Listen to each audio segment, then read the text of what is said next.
இந்த வீடியோவில் சிம்பிளான மஷ்ரூம் தொக்கு எப்படின்னு தான் பார்க்க போகிறோம். இதுக்கு வந்து ஒரு பெரிய சைஸ் தக்காளி வெங்காயம் கட் பண்ணி வச்சுருக்கேன். அதுக்கப்புறமா வந்து மஷ்ரூம் வந்து க்ளீன் பண்ணி வாஷ் பண்ணி கட் பண்ணி வச்சுருக்கேன். நெக்ஸ்ட் ஒரு கடாய் வச்சுட்டு அதில் வந்து ஒரு 2-3 ஸ்பூன்ஸ் ஆஃப் ஆயில் ஊற்றிட்டு ஒரு பட்டை, கிராம்பு, அப்புறம் கல்பாசி இதை ஆட் பண்ணி அது பொரிஞ்சதும் வந்து ஒரு 1/4 ஸ்பூன் வந்து சோம்பு ஆட் பண்ணிக்கணும். சோம்பு பொரிஞ்சதுக்கப்புறமா வந்து ஒரு வெங்காயத்தை வந்து பொடியாக அரிஞ்சு வச்சுருக்கோம் இல்லையா, அதை வந்து இதில் ஆட் பண்ணிக்கணும். இது போட்டு நல்லா வதக்கிட்டு இது கூடயே வந்து ஒரு 1.5 ஸ்பூன் அளவுக்கு இஞ்சி பூண்டு வீட்லேயே மசாலா அரைச்சி வச்சுருப்பேன். அதுலேயுமே சோம்பு நான் ஆட் பண்ணியிருப்பேன்.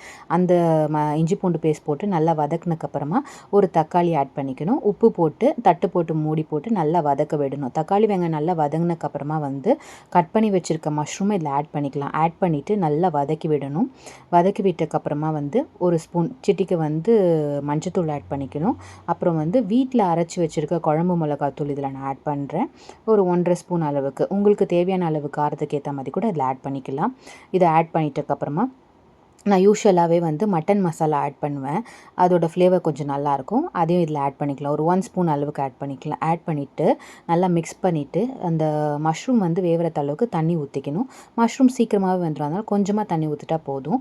எப்போவுமே வந்து பச்சை கருவேப்பிலை வந்து வேகிற டைமில் போட்டோன்னா அதோடய ஃப்ளேவர் கொஞ்சம் நல்லாயிருக்கும். நமக்கு எந்த அளவுக்கு வந்து கிரேவி வேணுமோ அந்த அளவுக்கு நல்லா வதக்கி விட்டுட்டு கடைசியாக கொத்தமல்லி தூவி மிக்ஸ் பண்ணோன்னா நம்மளோட மஷ்ரூம் தொக்கு ரெசிபி ரெடி. சூடான சாப்பாடுக்கு, சப்பாத்திக்கு, தோசைக்கு எல்லாத்துக்குமே இது செம்மையாக இருக்கும்.